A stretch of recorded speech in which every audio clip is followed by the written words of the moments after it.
Welcome to Northern Ireland, where the land is as rich in history as it is in natural beauty. A country where you'll encounter a warm and friendly people that's marked by a troubled and violent past, a history that's shaped its identity and influences its present. You'll find a land of breathtaking landscapes where rugged coastlines meet lush countryside. Yet it's these very contrasts that add to the region's allure, creating a truly unforgettable experience. We'd planned to stay in Northern Ireland for a week, but loved it so much we ended up extending our stay to 3 weeks. If you're new to the channel, welcome. We create videos of our world travels hoping to inspire others to dream up a journey of their own. This is the Dream to Journey family, exploring the incredible country of Northern Ireland. We begin in Portrush, where we day trip to Giant's Causeway in the Antrim coast. We then travel to Derry before finishing in the country's capital, Belfast.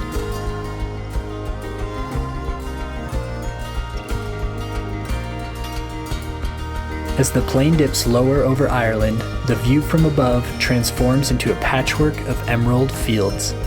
I don't think any of us have been somewhere so green. Taking the train from Belfast, we arrive in Portrush to explore the Antrim coast.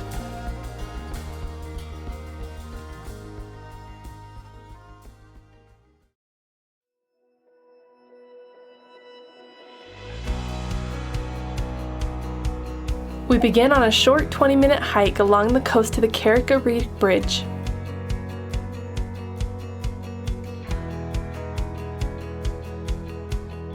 Originally constructed by fishermen in the 18th century, the bridge served as means for locals to access the rocky island of Carrick-A-Rede during the salmon fishing season.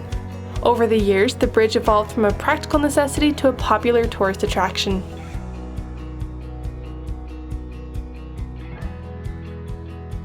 Our hearts pounding, we begin our descent to cross the bridge 100 feet above the Atlantic. Kyle, who has a huge fear of heights, was a bit nervous crossing the swaying bridge.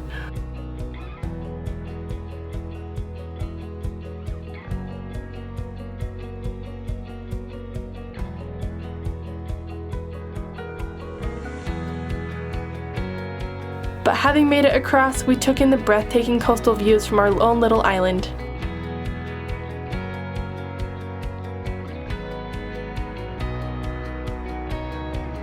We enjoyed a little rest on a rare sunny day and let our wee one stretch her legs. What an incredible way to start off our adventures.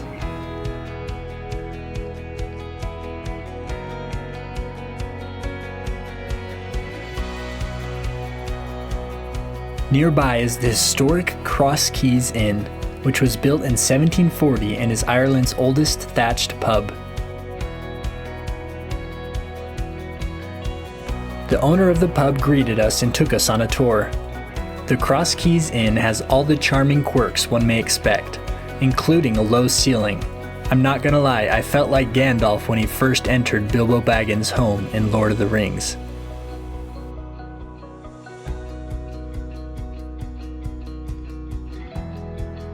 He was proud to point out the original American Revolutionary War conscription notice that has been on display for hundreds of years. Reese was more than welcome. After all, pubs, short for public house, are oftentimes a family affair. We kicked back and enjoyed getting to know some of the locals, who let us know about the traditional Irish music playing there that evening. We knew we couldn't miss it.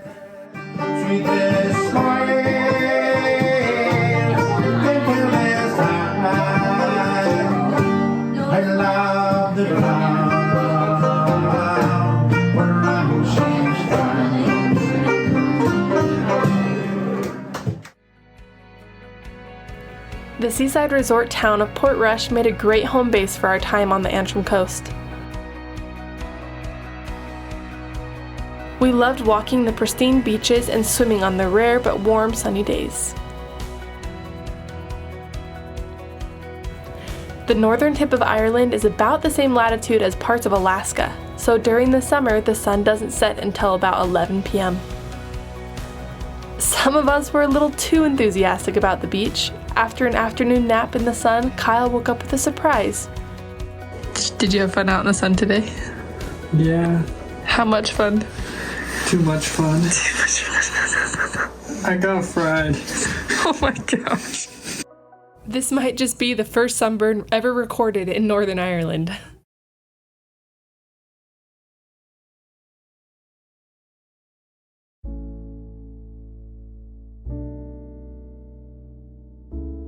Perched dramatically on the sheer coastal precipice is Dunluce Castle.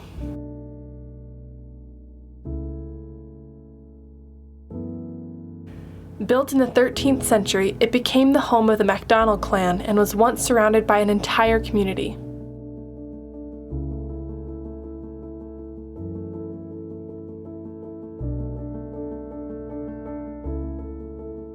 We loved exploring the hauntingly beautiful ruins and loved imagining how it once would have looked in its glory days.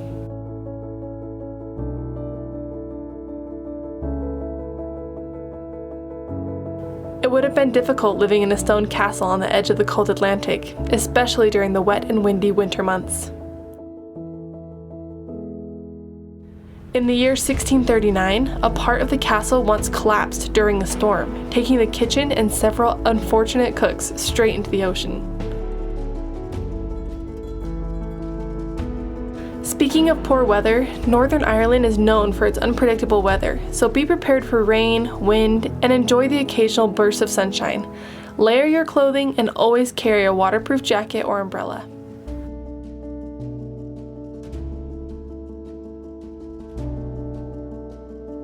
We were fortunate enough to house sit in the countryside for someone that provided us with free lodging and use of her car in exchange for caring for her house and 2 dogs while she was away on vacation. We cherished the time we had exploring the nearby gardens and villages, enjoying a genuine local experience.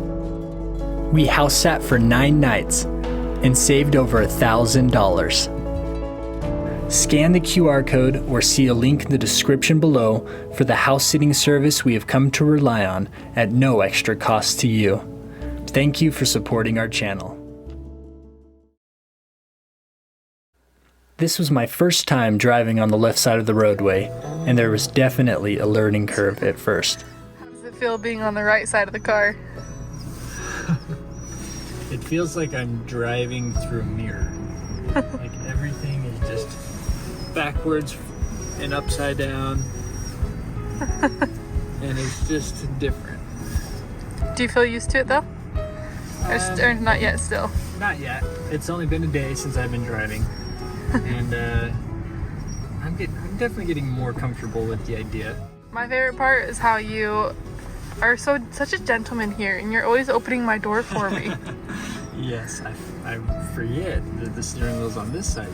So I go to get in on that side, and yeah, there's nothing in there, so I just leave it on open for you. But yes, thank you, I am quite the gent. Northern Ireland is really best explored by car. Just drive slowly, and before you know it, driving on the left side will soon become second nature. Next, we head over to the dark Hedges, made famous by the Game of Thrones series.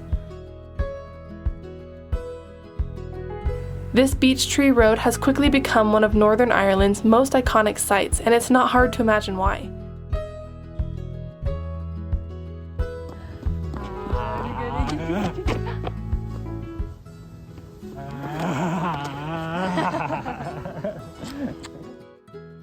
It makes for a great photo op, but is honestly skippable if you aren't crazy about Game of Thrones. Next up is one of my favorite places in the world, the Giant's Causeway.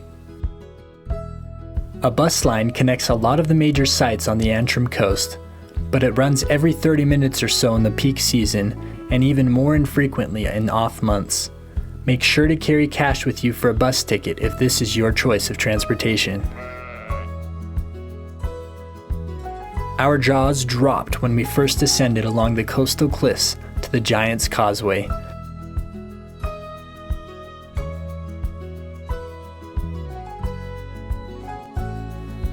I would argue that it's comparable to standing at the edge of the Grand Canyon.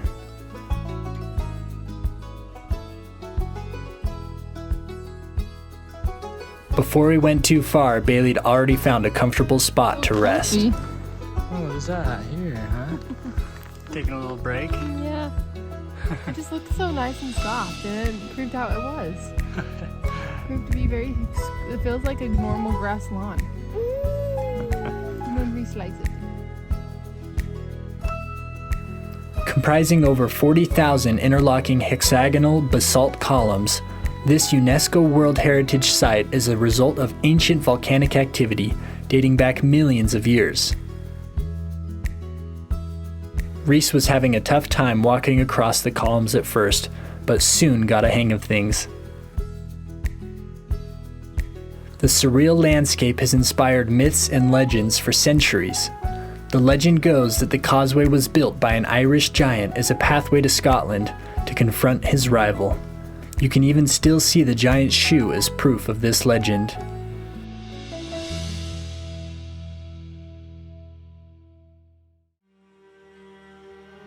From the Giant's Causeway, we headed out on a section of the Causeway Coast Way. About 5 miles in length, this moderately challenging hike takes about 2.5 to 3 hours to complete. Looking back now, I wouldn't recommend the hike with kids. We were lucky enough to do the hike on a sunny day with no winds while Reese was napping. Take care in the rougher sections of the hike, especially in poor weather conditions. But I must say, the views are absolutely stunning.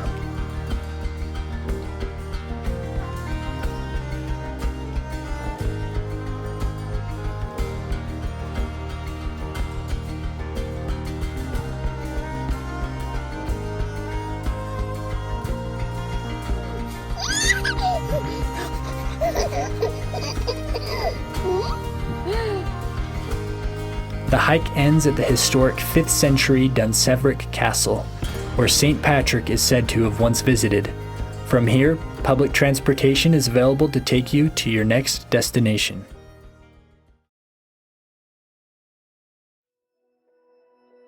Packed up and once again boarding a train, we travel to Londonderry, Derry. Though the name of this city carries a lot of history, we'll refer to the riverside community as Derry.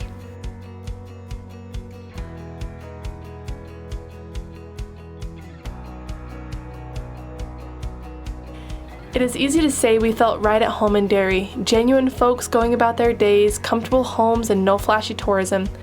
We settled into our new neighborhood just outside the old medieval walls of the city center.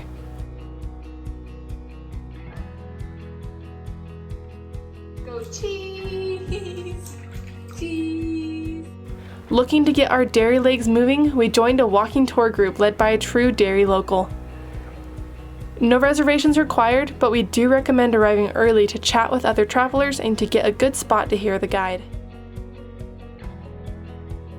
The 400-year-old walls surrounding the city center are some of Europe's best preserved city walls.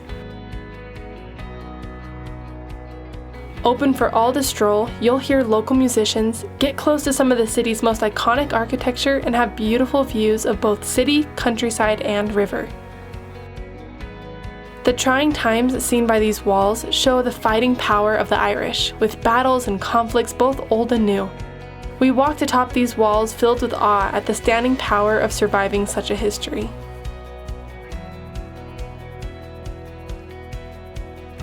Next up, the St. Colum's Cathedral.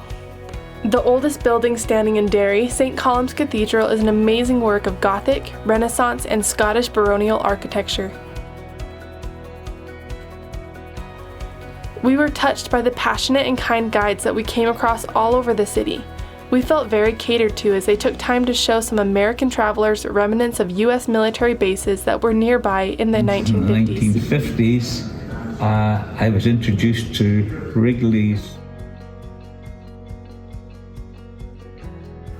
Coming down from the city walls, we found ourselves immersed in music and local pubs with delicious lunch menus that we visited twice during our stay.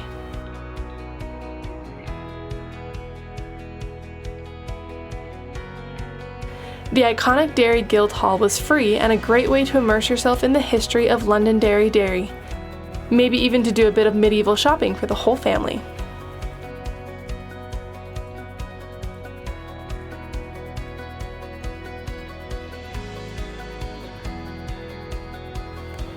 Reese's gown and throne were a bit big, but I'm sure she'll grow into it someday. Though already she seems to like the ruling role she takes in our lives.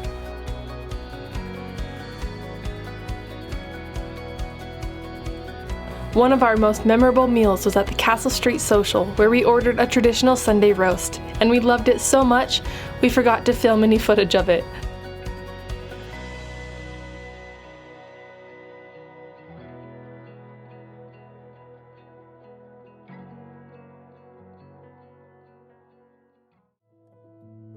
The Troubles in Northern Ireland refers to a period of conflict and violence that spanned roughly 3 decades, from the late 1960s to the late 1990s.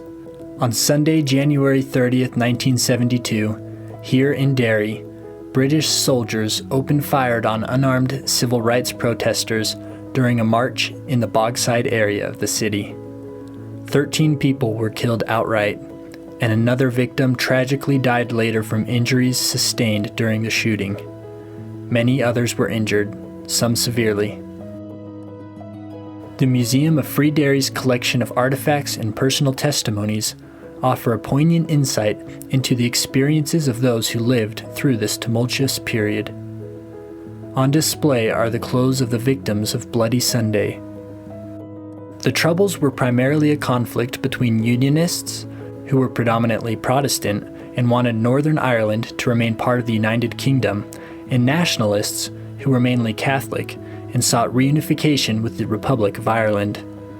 The conflict was characterized by bombings, shootings, riots, and other acts of violence, resulting in thousands of deaths and injuries.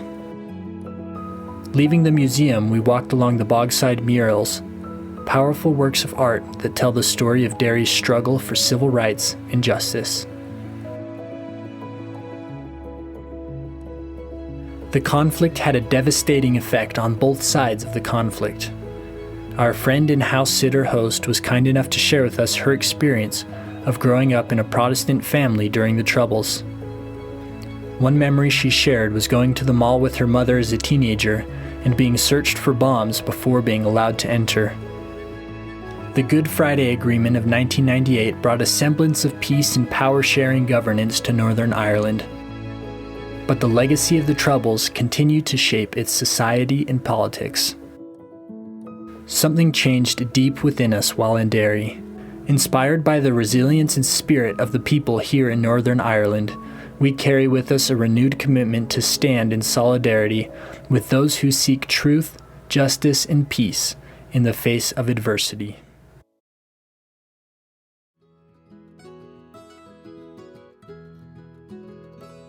And saving the biggest for last, the capital of Northern Ireland, Belfast.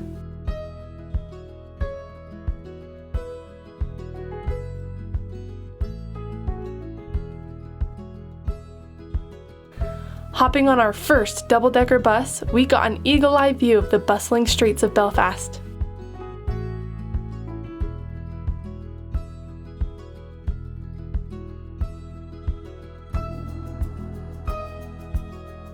Hearing great things about the food, crafts, collectibles, and ambiance of the St. George Market, it was the first thing on our to-do list.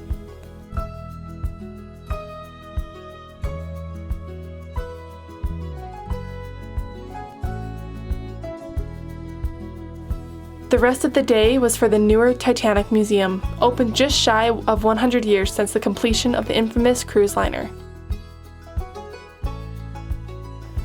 Built on the dockyards where the Titanic itself was hand-assembled, you go deeper into the devastation that was the Titanic disaster.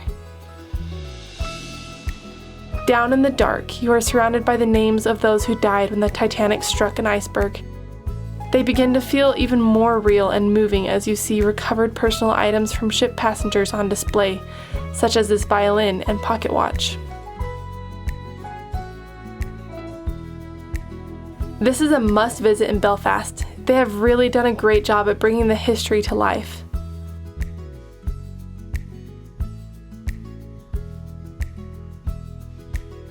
Back in the heart of Belfast, we explored the Crown Liquor Saloon, a near perfectly preserved pub from the early 1800s, complete with carved mahogany booths and gas lamps.